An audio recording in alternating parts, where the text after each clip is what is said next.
Se você tem alguma dúvida sobre síndrome do pânico, esse vídeo pode te ajudar. Oi gente, eu me chamo Joyce, sejam bem-vindos a mais um vídeo desse canal. Uma inscrita muito querida chamada Mônica, ela me pediu pra falar sobre síndrome do pânico e eu fiz uma pesquisa pra saber mais ou menos sobre como que é essa síndrome e quais os tratamentos, se tem tratamento e tudo. E achei informações bem interessantes no site da UOL, né, do Drauzio Varela, e eu vou falar pra vocês nesse vídeo quais informações que eu encontrei sobre a síndrome do pânico. Eu vou deixar o site aqui na descrição do vídeo, né, pra vocês irem lá conferir, pra deixar também informado a fonte, né, onde que eu encontrei essas informações, porque eu não sou profissional da saúde, então eu tô falando aqui pra vocês como uma pessoa comum que foi lá, pesquisou e trouxe a informação, tá bom, gente? A síndrome do pânico, então, ela se caracteriza por crises de ansiedades agudas, né, crises repentinas de ansiedade aguda. Envolve muito medo, um desespero muito grande. Ela é muito mais forte do que uma crise de ansiedade comum e as pessoas, elas têm isso com muita frequência. Eu já tive alguns ataques de pânico quando a minha ansiedade dá um pico muito grande, mas eu não tenho síndrome do pânico. Então a síndrome do pânico é uma coisa muito mais aguda. Ela é chamada então de síndrome ou transtorno do pânico. Tem um nome aqui específico que é ansiedade paroxística episódica. Ela é considerada uma doença que traz, né, crise de ansiedade aguda muito forte e de forma inesperada. Assim, a pessoa não sabe quando vem. Igual como eu falei, as crises de ansiedade normais, mas ela vem de forma inesperada e muito aguda, dá um desespero muito grande, um medo muito grande. E ela também gera sintomas físicos na pessoa. E assim como a ansiedade, ela dura em torno de uns 10 minutos. Só que eu acredito que como você tem uma coisa muito intensa, deve desgastar muito quem tem transtorno do pânico, porque a gente que tem crise de ansiedade normal, né, vamos dizer assim, normal, a gente já fica desgastado. Imagina quem tem essa condição. A pessoa quando tá tendo um ataque do pânico, ela tem a sensação de que ela vai morrer e de que ela não tem o controle sobre aquilo. Eu vi uma entrevista esses dias da GK, ela é uma influencer muito famosa e ela disse que ela começou a ter ataque de pânico e ela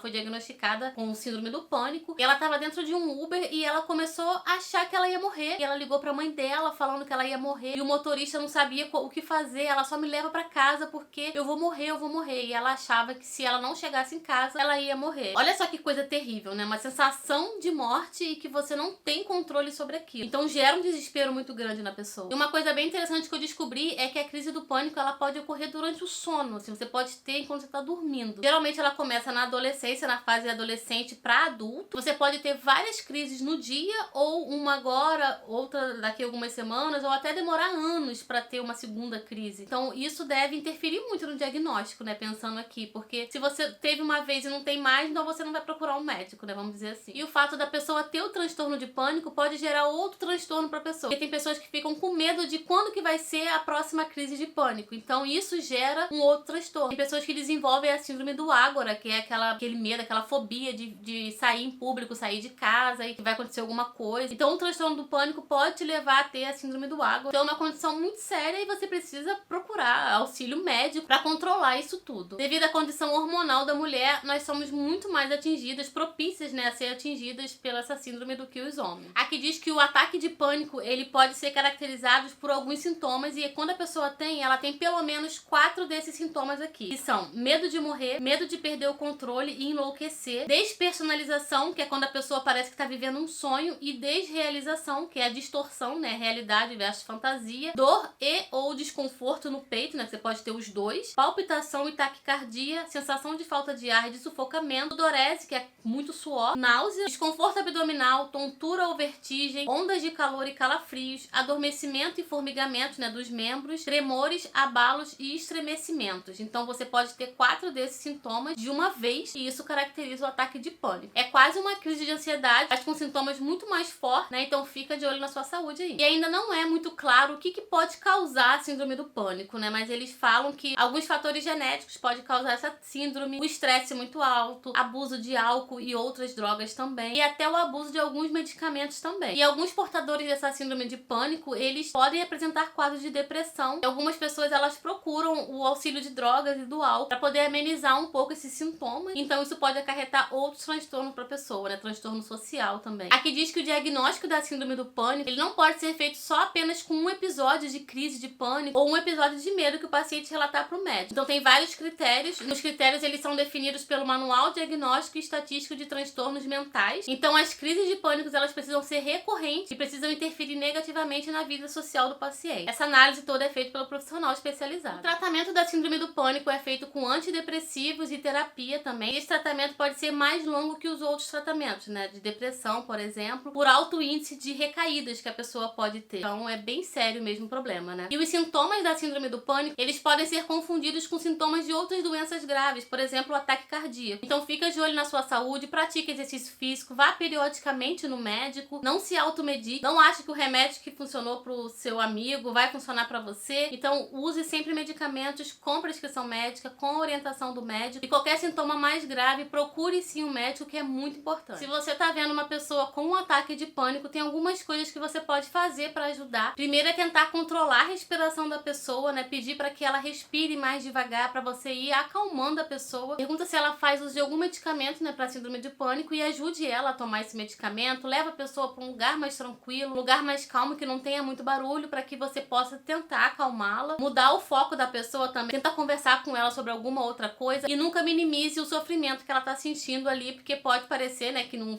faz sentido pra você, mas pra pessoa faz todo sentido. Então tenta ajudar de forma empática, né, com empatia, pra compreender o que ela tá sentindo ali e só ajudar ela a sair daquele sofrimento interno. Bom, o tratamento da síndrome do pânico, ele pode durar de 6 meses a 1 ano, ou pode se prolongar, como eu disse aqui anteriormente, e existem alguns medicamentos que podem prevenir o ataque de pânico. Por exemplo, se você tem crise de pânico quando você anda de avião, você pode tomar um medicamento antes de embarcar no avião pra você não ter a crise de pânico. São as ansiedades agudas. Então você pode verificar com seu médico qual o melhor medicamento pra você evitar de ter a crise de pânico, assim, em situações específicas, pra você também ter uma qualidade de vida. Eu espero que esse vídeo tenha te ajudado de alguma forma. Se você tem síndrome do pânico, transtorno do pânico, me conta aqui nos comentários qual é a sua experiência, como que você convive com isso, qual o tratamento que você faz. Eu vou gostar muito de conhecer a sua história. Muito obrigada por vocês terem assistido até aqui e a gente se vê no próximo vídeo.